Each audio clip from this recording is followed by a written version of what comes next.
লাংহিন সমষ্টিৰ জামুগুৰি হলিপথাৰত অৱস্থিত ৰাধাকৃষ্ণ মন্দিৰত ৬৯ সংখ্যক শ্ৰী শ্ৰী ৰাধাকৃষ্ণ দৌল মহোৎসৱ উদযাপন। কাৰ্বি আংলং জিলাৰ লাংহিন সমষ্টিৰ অন্তৰ্গত জামুগুৰি হলিপথাৰত অৱস্থিত ৰাধাকৃষ্ণ মন্দিৰৰ প্ৰাংগণত ৫ দিনীয়া বৰ্ণাঢ্য সাংস্কৃতিক কাৰ্যসূচীৰে ৬৯ সংখ্যক শ্ৰী শ্ৰী ৰাধাকৃষ্ণ দৌল মহোৎসৱ উদযাপন কৰা হয়। জামুগুৰিৰ ৰাধাকৃষ্ণ মন্দিৰত দূৰ-দূৰণিৰ পৰা অহা ভক্তসকলৰ সমাগম ঘটে। নাম কীৰ্তন, পূজা অৰ্চনা আৰু ৰাধাকৃষ্ণ নামেৰে মুখৰিত হৈ পৰে শ্ৰী শ্ৰী ৰাধাকৃষ্ণ মন্দিৰ। ইয়াৰোপৰি দৌল মহোৎসৱৰ লগত সংগতি ৰাখি মহোৎসৱৰ বাকৰিত আনন্দ মেলা আৰু বাণিজ্য মেলাৰো আয়োজন কৰে উদযাপন সমিতিয়ে। সমগ্ৰ লাংহিন অঞ্চলটোৰ লগতে জিলাখনৰ ভিন্ন স্থানৰ পৰা দৰ্শনাৰ্থীৰ সমাগম ঘটে। কাৰ্যসূচীত গীত-মাত, নৃত্য, খেল-ধেমালি আৰু সাংস্কৃতিক অনুষ্ঠানৰো আয়োজন কৰে।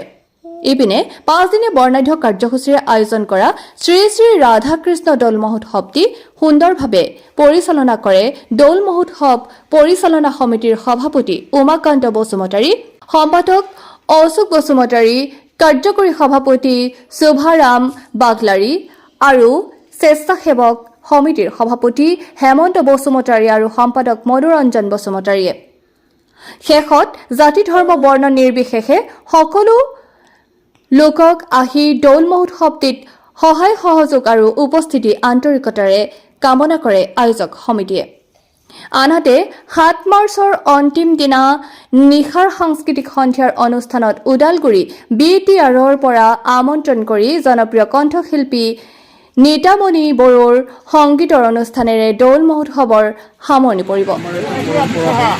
আমি ১৯৫৭ চনৰে পৰা আমাৰ দেউতা, ককা দেউতা সিহঁতৰ যুগৰে পৰা যি সময়ত মানে এই জেগাটো জংঘল আছে, ফৰেষ্ট এৰিয়া আছে, সেইটো সময়তে আমি অহা ১৯৫৭ চনত তাৰ পৰাই প্ৰথম আহিয়ে আমি ইয়াত এই পৰম্পৰাটো আৰম্ভ কৰিছোঁ।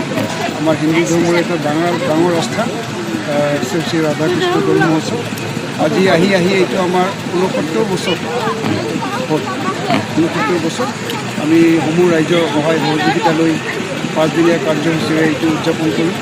লগতে ইয়াত আমাৰ থাকে ভলীবল কম্পিটিশ্যন, স্পৰ্টছৰ খেলা ধূলা, তাৰপিছত আমাৰ থাকে কালচাৰেল নাইট প্ৰগ্ৰাম। কালচাৰেল নাইটটো চলে আমাৰ ৰাতি ১১টা ১০টা ১১টালৈকে। সমূহ ৰাইজৰ সহযোগিতাত আমি এই পৰম্পৰাটো উদযাপন কৰি আছোঁ। সমাগম হয় আমাৰ মানে কালচাৰেল নাইটৰ সময়ত অলপ বেছিভাগ হয়। এনে দিনত আমাৰ ৩০০ৰ পৰা ৪০০লৈকে ৰাতি ৩০০, ৫০০, এনেকৈ সহায় সহযোগ কৰে। খুব শৃংখলাবদ্ধভাৱে আমি এইটো উদযাপন কৰি আহিছোঁ। আজিলৈকে আমাৰ ইয়াত কোনো অঘটন বিশৃংখলতাৰ সৃষ্টি হোৱা নাই। কাৰ্যসূচীত আমি ৰাখিছোঁ আমাৰ এজন ফেমাছ ছিংগাৰ, ওদালগুৰিৰ নামটো হ'ল নীতুমণি বড়ো।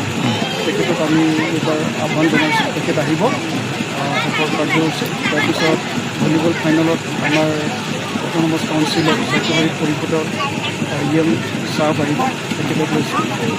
আপোনালোকে ভিডিঅ' সংগ্ৰহ কৰিব পাৰিব। আমি আশা কৰোঁ ভালে যেন আমাৰ এই ৫ দিনীয়া কাৰ্যসূচীটো খুব ভালভাৱে যায়। আমি ইয়াত সম্পূৰ্ণ প্ৰশাসনৰ অনুমতি লৈ, লিখিতভাৱে অনুমতি লৈ আমি এইটো উদযাপন কৰোঁ প্ৰত্যেক বছৰে।